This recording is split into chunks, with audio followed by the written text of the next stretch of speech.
బాగా కలియుగం ప్రబలిపోయి పూర్తిగా అధర్మం వైపుకి విడిపోయిన తర్వాత శంబళ అనేటటువంటి గ్రామంలో అప్పుడు విప్రుని యొక్క కులంలో విష్ణుయశుడు అన్న పేరుతో శ్రీ మహావిష్ణువు ఆవిర్భవిస్తారు.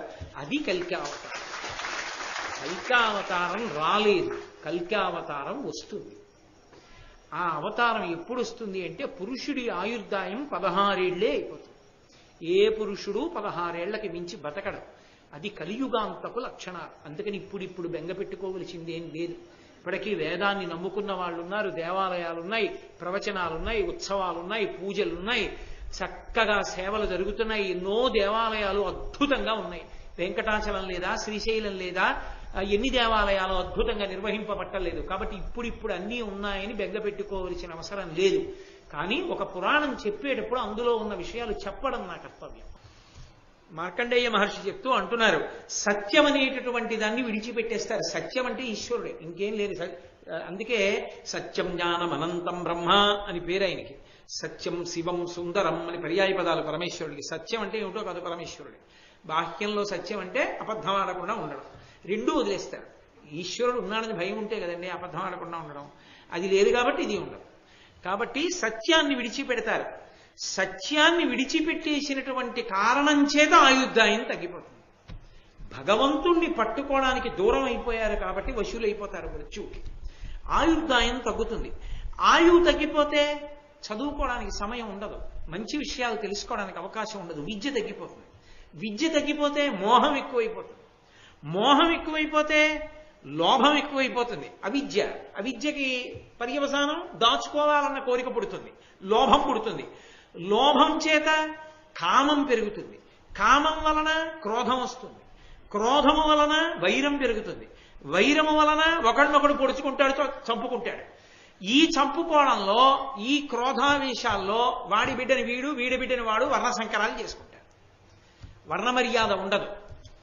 అక్కర్లేదని చెప్పి పెళ్లిళ్ళు చేసుకోవడం మొదలు పెడతారు. దాంతో వర్ణ సంకరం కలియుగంలో ప్రారంభం అవుతుంది. వర్ణమునకు గౌరవం ఇవ్వడం తగ్గించేయడం కలియుగంలో ప్రారంభం ధర్మరాజా. కాబట్టి భగవద్గీత శ్లోకంలో చెప్పినట్టు చెప్పుకొచ్చాడు మార్కండేయ మహర్షి. సత్యమునందు అనురక్తి, ఈశ్వరుని యందు అనురక్తి, అనృత భాషణమునందు మనకి అనురక్తి లేకుండా ఉండుట అన్న రెండూ పోతాయి. అదే మనం అబద్ధం ఆడకూడదు అన్న భయం పోతుంది. భగవంతుణ్ణి నమ్మాలి, పూనికపోతుంది. ఈ రెండు పోతే ఆయుర్దాయం పోతుంది. ఆయుర్దాయం తగ్గిపోతే చదువుకునే అవకాశం పోతుంది. చదువుకునే అవకాశం పోతే మంచి విషయాలు తెలియవు. మంచి విషయాలు తెలియకపోతే అవిద్య వస్తుంది, అజ్ఞానం వస్తుంది. అజ్ఞానము వలన లోభం వస్తుంది. దాచుకోవాలనుకుంటాడు. దాచుకోవడం ఎందుకు? తనదిగా మిగుల్చుకుందామని. నిజానికి దాచుకున్నది తనది కాదు, ఇచ్చుకున్నది తనది. ఎందుకని? దాచుకున్నది శరీరం పడిపోయాక తనతో రాదు, ఇచ్చిందేదో తనతో వస్తుంది జీవుడితో. కాబట్టి లోభం పెరుగుతుంది. లోభం పెరిగితే కామం పెరుగుతుంది. నాకు ఇన్ని ఉన్నాయి కాబట్టి అని కోరికలు పెరుగుతాయి. కామం పెరిగితే క్రోధం పెరుగుతుంది. అవి రెండు అక్క చెల్లెళ్ళు.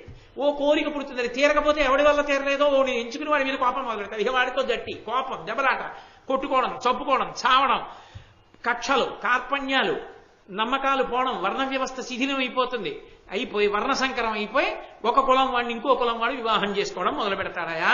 అది కలియుగంలో ప్రారంభం. తర్వాత రసగంధ ద్రవ్యంబులు పసచెడు, సస్యంబులు అల్పఫలములగు, మహిం బసిపాడితరగు, తరువులు కుసుమ ఫలంబులను గరము కొంచెంబులవును. కలియుగంలో ఉండేటటువంటి విశేషం ఏమిటంటే సుగంధ ద్రవ్యాల్లో ఉండేటటువంటి సుగంధం తగ్గిపోతుంది. అమ్మవారికి చందనాలంకారం చేద్దామని చెప్పి గంధం తీస్తే ప్రాంగణం ఎలా ఉండాలి? చందనం చెక్క అన్న పేరుతో మారుగుళ్ళు అమ్మేస్తారు. పసుపు అన్న పేరుతో అందులో ఏవో కలిపేస్తారు. మిరియాలు అన్న పేరుతో బొప్పాయి గింజలు అమ్మేస్తారు. కుంకం అన్న పేరుతో రసాయన ద్రవాలు కలిపేస్తారు. గంధం గుండ అన్న పేరుతో కొయ్య గుండి ఇచ్చేస్తే అది పరమేశ్వరుడికి అల్దేస్తుంటారు. కాబట్టి రసద్రవ్యములు ఏవి సుగంధ ద్రవ్యములు ఉంటాయో అవన్నీ కూడా పటుత్వాన్ని కోల్పోతాయి కలియుగంలో. అది గుర్తు. రెండు, పసచెడు సస్యంబులు అల్పఫలములగు, ఇవ్వవలసినంత పంటని ఇవ్వవు, దిగుబడులు తగ్గిపోతుంటాయి. అలాగే మహిం పసిబాడి తరుగు, ఆవుల పాలు తగ్గిపోతాయి. లోకంలో ఆవు పాలు తాగేవాళ్ళు తగ్గిపోతారు. ఆవుల్ని పెంచుకోవడం, ఆవు పాలు తాగడం తగ్గిపోతుంది. దాని స్థానంలో ఏం పెరుగుతాయి తెలుసా? కుక్కలు పెరుగుతాయి. ఇంటింటా కుక్క ఉంటుంది, ఏ ఇంటా ఆవు ఉండదు. నేను మీకు యథార్థం చెప్తున్నా, కలియుగ లక్షణం. ఆవు వెళ్ళిపోతుంటే పెంటపోగు మీద ఏరుకుని ఆవు తినవలసి వస్తుంది. పెంటపోగు మీద తింటున్న ఆవుని కుక్కలు తరుగుతాయి. కుక్కలు తరుగుతుంటే ఆవు పరిగెడుతుంటుంది. యజమానులు చూస్తూ నించుంటారు కుక్కను తరవడం. వీధికి 50 కుక్కలుంటాయి, కుక్కల్ని ఏం చేయకూడదని వాళ్ళు వస్తారు. ఆవు పాడైపోతోందని అడిగేవాడు ఉండడు. అది కలియుగ లక్షణం ధర్మరాజా. చూడాలా మనం? కాబట్టి ఆవులుండవు, ఆవు పాలు అక్కర్లేదు. ఆవు పాలు తాగితే మేధాశక్తి, ఆవు పాలు తాగితే పరదేవత యొక్క అనుగ్రహాన్ని పొందుతాడు. ఆవు పాలు తాగరు. అందరికీ గేదె పాల మీద అనురక్తి పెరుగుతుంది. కాబట్టి పసిబాడి తరువుల కుసుమ ఫలంబులను గరము కొంచెంబులగును. చెట్లు పువ్వులు పళ్ళు ఎక్కువ పండవు, చాలా తక్కువ పండుతాయి.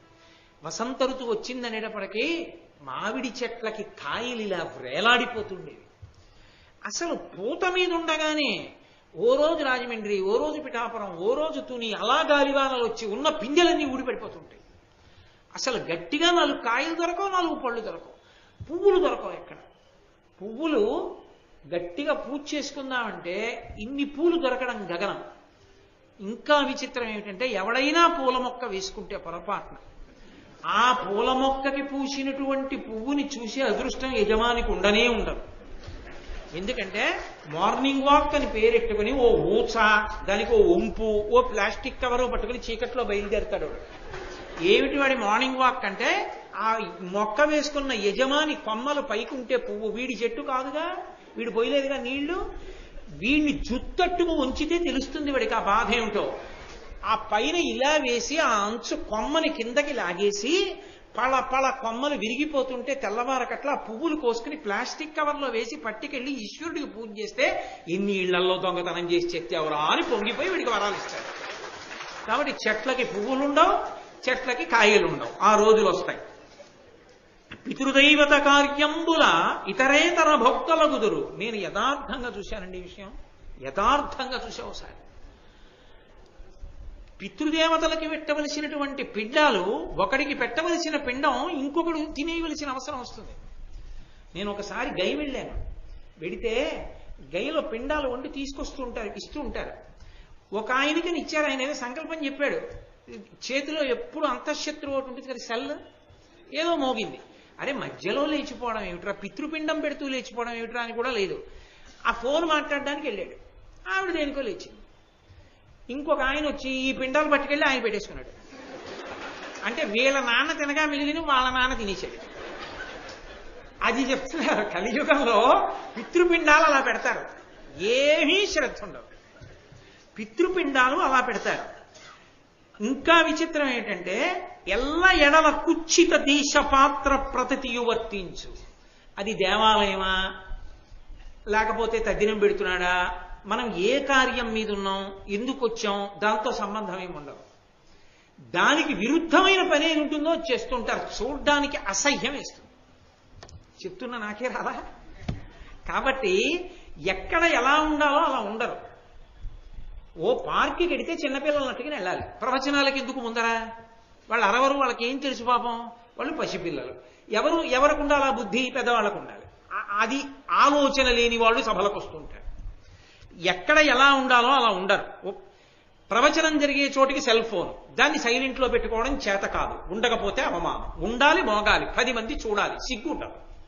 కాబట్టి ఎక్కడ ఎలా ఉండాలో అలా ఉండని వాళ్ళందరూ చేరుతుంటారు. దాని గౌరవాలు నిలబెట్టారు. కాబట్టి అలా ఉంటారు. చిట్ట చివరికి ప్రతితీయ వర్తించు దైవ పైతృక విధులన్. అది దేవాలయ ప్రాంగణం. మనం వెళ్ళింది అక్కడికి వెళ్ళినప్పుడు మనం ఇలా వెళ్ళాలనేటటువంటి ఇంగిత జ్ఞానం ఉండదు. గుళ్ళోకి చెప్పులేసి వెళ్ళిపోతారు, గుళ్ళల్లోకి బొట్టు లేకుండా వెళ్ళిపోతారు. అరే మనం ఈ ప్రాంగణానికి వెడుతున్నాం, ఇలా వెళ్ళకూడదన్న నియమాన్ని పాటించేవాడు ఉండడయా? ఒక ఇంటెన్సివ్ కేర్ యూనిట్లోకి ఇప్పుడు రావద్దు ఈ సమయంలో తప్ప అంటే వింటాడు. ఆఫీస్లోకి ఈ టైంలో తప్ప విజిటింగ్ అవర్స్ లేవంటే ఊరుకుంటాడు. ఒక డాక్టర్ గారి అపాయింట్మెంట్ ఇప్పుడు లేదంటే ఊరుకుంటాడు. భగవంతుడి దేవాలయంలోకి మాత్రం వాడి ఇష్టం వచ్చినట్టు లోపలికెడతాడు. నేను ఎన్నో సందర్భాల్లో చూసా, పెంపుడు కుక్కలతో గుళ్ళల్లోకి వెళ్తుంటారు. ఎంత దోషం! కాబట్టి అలా అయిపోతుందా, అది కలియుగ లక్షణం. నేను ఎవరినో విమర్శిస్తున్నానని మీరు అనుకోవద్దు, నేను యుగ లక్షణాన్ని చెప్తున్నాను. బహుశా ఇవాళ నేను ఇది చెప్పాలని ఇలా ఉంది, నాకు అన్ని అలాంటివి కనపడ్డాయి. కాబట్టి అరులు మిగులకొని రాజులు నరులకు ఎంతయును భయమునర్తురు, ధరణీసురులు గడగి వాణిజ్యము గరిశనమును చేయగలరు కలియుగ వేళన్. రాజులు నిర్భయంగా ప్రజల సొత్తుని వాళ్లే దోచేసుకుంటారు. దోచేసుకుని ప్రజలు భయపడేటట్టుగా వాళ్ళు పరిపాలిస్తుంటారు. భయపడే వాళ్ళు ఎవరు ప్రభువులకు అంటే ధర్మమునందున్నటువంటి పిరికి ప్రజలు భయపడతారు. దోచుకునే వాళ్ళు ప్రభువులకి సన్నిహితులు ఉంటారు. అయి దోచుకునే వాళ్ళు దోచుకుంటూనే ఉంటారు.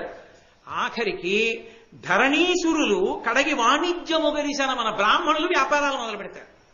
మొదలుపెట్టి బ్రాహ్మణుడు వర్తకం చేసుకుంటూ ఉంటాడు. బ్రాహ్మణుడు వేదం చదువుకోడు, వదిలిపెట్టేస్తాడు. అనుష్ఠానం చేసుకోడు, మంత్రజపం చేసుకోడు, అన్నీ వదిలిపెట్టి వ్యాపారం చేసుకుంటాడు. అది కలియుగ లక్షణం. చేయగలరు కలియుగ వేళన్.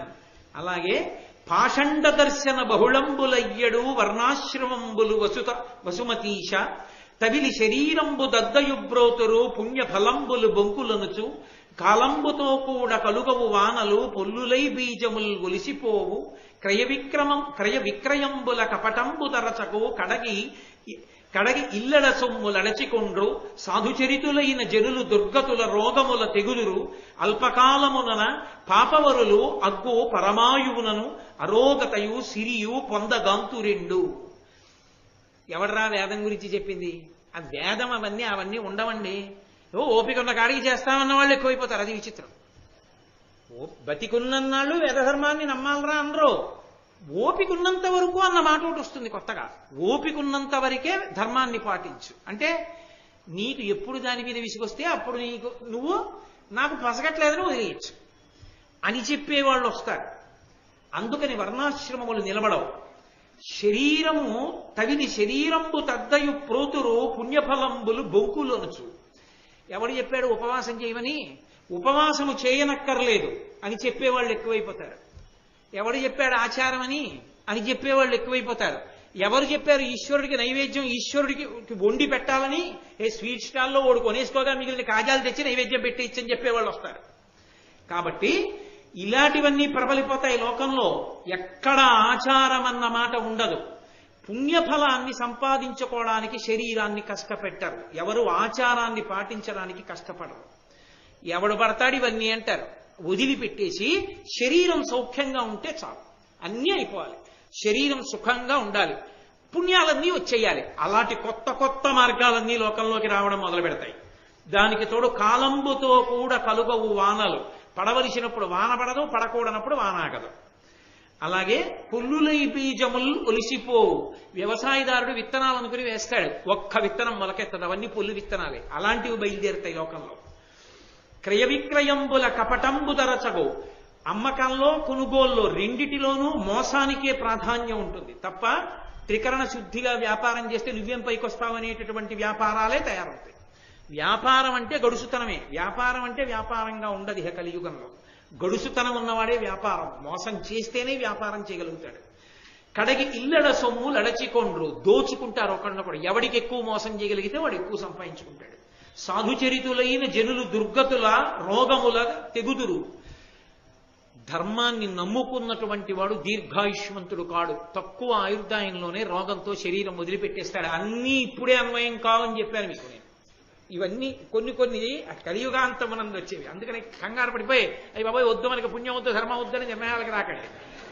అల్పకాలమునన పాపపరులు అగ్గు పరమాయువును, అరోగతయు సిరియు పొందగాంతురెండు. ధర్మాన్ని విడిచిపెట్టేసి పాపకార్యాలు చేసేవాళ్ళు దీర్ఘాయుష్మంతులై భోగభాగ్యాలతో సంతోషంగా ఉంటారు. అది కలియుగ లక్షణం. ఇప్పుడు కాదు, తర్వాత ఎప్పుడు. వనితా దుర్బల దీన బంధుజన సర్వస్వాపహారులు, సుహృజ్జన మాతా పితృపుత్రు హంతలు, ఎదృచ్ఛాకర్మశీలుర్ ధరం జన సంపూజితులై చరింతురు, వినష్ట శ్రీకులై విప్రులా జనులంచేరి పరిగ్రహించదరవజ్ఞాపూర్వ దుర్విత్తముల్.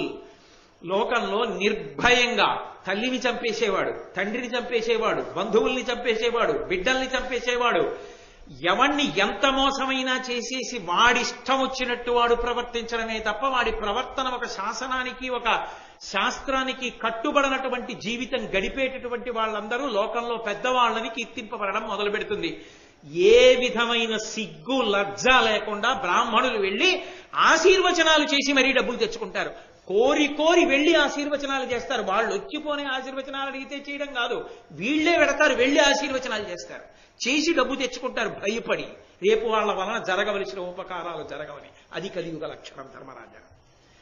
ధరణీ రక్షణమాచరింపక నృపుల్ దర్పంబునం పశ్యతోహరులై సాధులదోచి చేకురు తదీయ స్త్రీధన క్షేత్రముల్ హరియింపంగలవారు దారుణతరంబై పెళ్ళు చెల్లుం పరస్పర వైరంబు ధరాతలేంద్రులకు విశ్వప్రాణి నాశంబుగన్.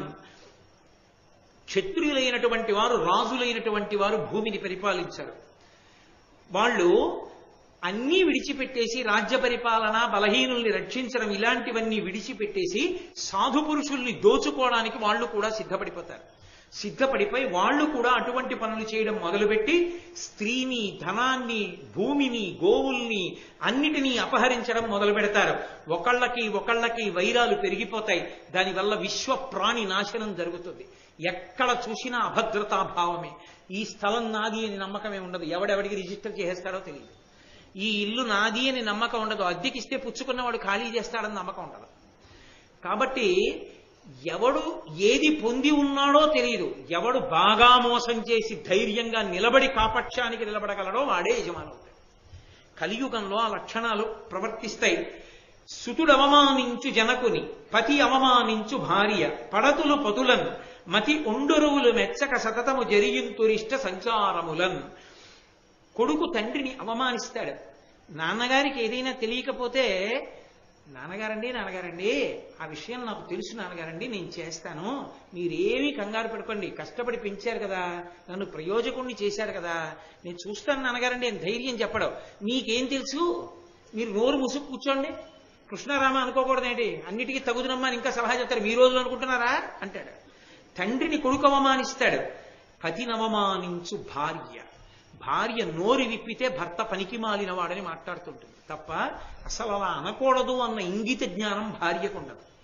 పడతులు పతులన్మతి ఒండరువుల మెచ్చక. స్త్రీ పురుషులు భార్యాభర్తలు మనసులో తన భార్య మీద విపరీతమైన ప్రేమతో తానుండడం, భార్య భర్త మీద ప్రేమతో ఉండడం ఉండదు.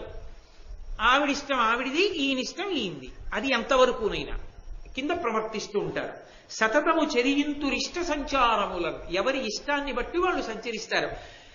ఆవిడికి కావలసినట్టు ఆవిడుంది, నాకు కావలసినట్టు నేనున్నాను, అంతే రాజీ. తప్ప అలా ఉండకూడదని ఆవిడండు, మీరు ఇలా ఉన్నారే అని ఆవిడండు. కాబట్టి ఇద్దరు మాత్రం భార్యాభర్తలుగా లోకంలో ఉంటారు. వాళ్ళని ఆదర్శంగా మిగిలిన వాళ్ళు తీసుకుంటే కొంపలు పడిపోతాయి. కాబట్టి కలియుగం అలా ఉంటుంది. ఉరవగు నారిక పంటలు గొరియల పాడియును తరచుగును, తెరవలు చుట్టములయ్యెదరు ఎరచియు భుజింతు రద్ది ఎల్లజనంబుల్. ప్రతి వాడు కోరుకునేది ఏమిటి అంటే, మాంసాహారం ఎన్ని రకాలుగా ఉంటుందో ప్రతివాడికి తెలుస్తుంది. ఒకవేళ కోరి మాంసాహారమే తింటారు. ఒకవేళ మాంసాహారం తినకపోతే శాకాహారాన్ని మాంసాహారపు పేర్లతో పిలుచుకుని మాంసాహారంలా వండుకుని తింటారు. ఇంకెందుకు రావట్లా పేర్లు తెలియవు మీకు, నేను అవన్నీ ఎందుకు సభలో చెప్పాలి? కాబట్టి అంత అనురక్తి కలుగుతుంది. చిట్ట చివరికి ఎంత హీనమైన స్థితికి పెడతారంటే, ఒకసారి ఆడపిల్ల మెళ్ళో మంగళసూత్రం కట్టిన తర్వాత ఇంటి యజమాని మామగారు ఏది ఏమైపోని ఆ ఆడపిల్ల మీద ఈగ వాలడానికి వీల్లేదు. మామగారు బ్రతికున్నంత కాలం కోడలకి శ్రీరామ రక్ష కింద ఉండాలి. పుట్టింట్లో పొందలేని భాగ్యాలన్నీ అత్తవారింట్లో పొందాలి ఆడపిల్ల. అంత సంతోషించాలి. దానికి మామగారు తాను ఆ కావలసినటువంటి ఆ స్వేచ్ఛ, స్వాతంత్రాన్ని మామగారు తీసుకోవాలి. భర్త భార్య అంత అన్యోన్యంగా ఉండాలి.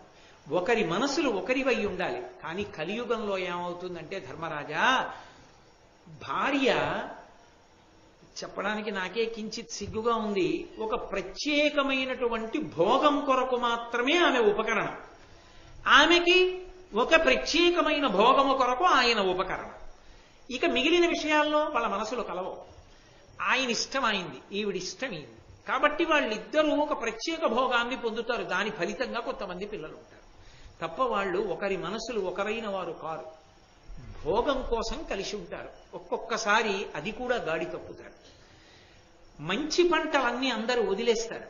వదిలేసి చిత్ర విచిత్రంగా లాభాలు ఎక్కువ వస్తాయని పంట పండించి పంట లోకానికి తిండి గింజలు అందించవలసిన చోట తిండి గింజలు అందించడం మానేసి లాభాలు వస్తాయని కొత్త కొత్త చెరువులు కొత్త కొత్త వ్యాపారాలు మొదలు పెడతారు. పంట పండించడాన్ని ఇష్టపడరు.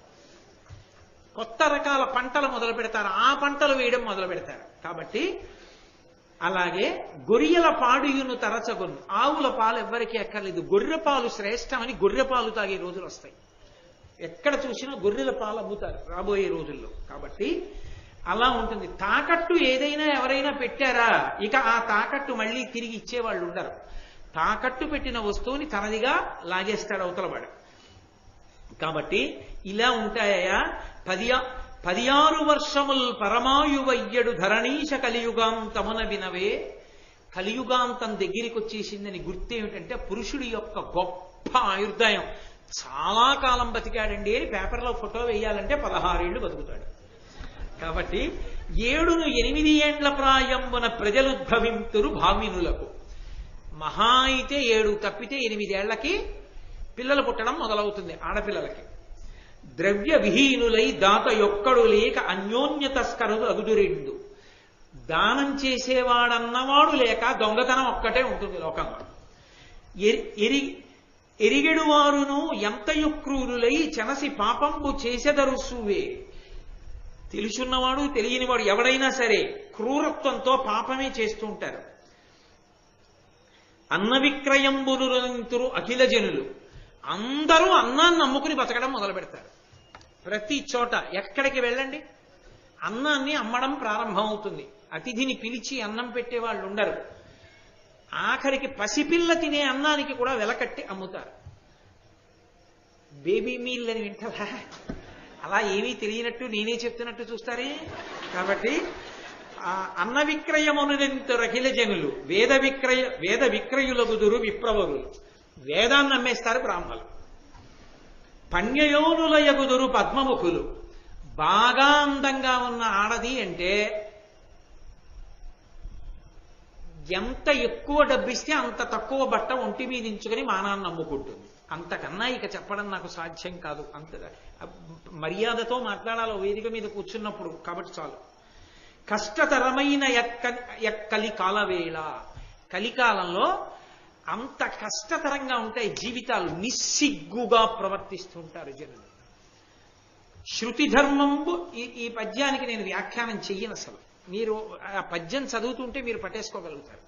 శృతి ధర్మంబులు శూద్రులు ప్రతిభం చెప్పంగా వినుచు బ్రాహ్మణ జాతులు ధృడిశరి తత్సేవకులై యతినింద కర్మకారులయ్యదరధిప.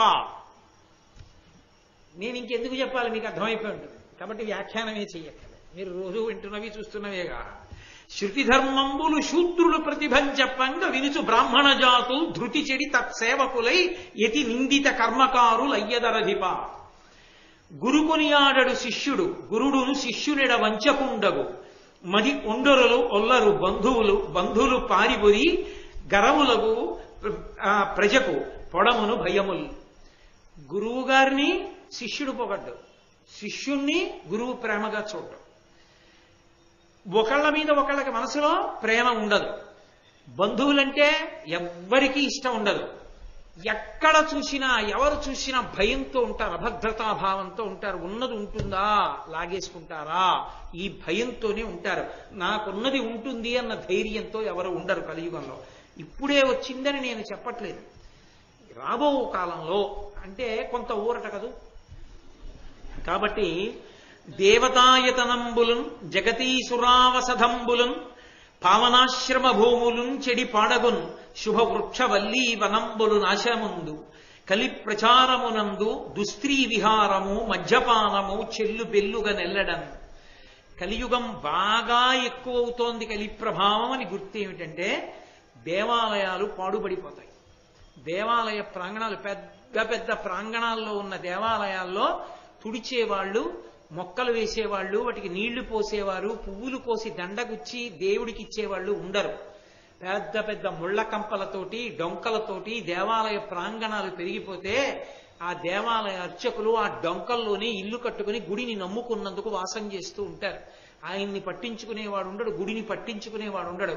ఆఖరికి గుడిలో ధూపదీప నైవేద్యాలకి అర్చకుడు 10 మందిని ఆశ్రయించవలసి వస్తుంది.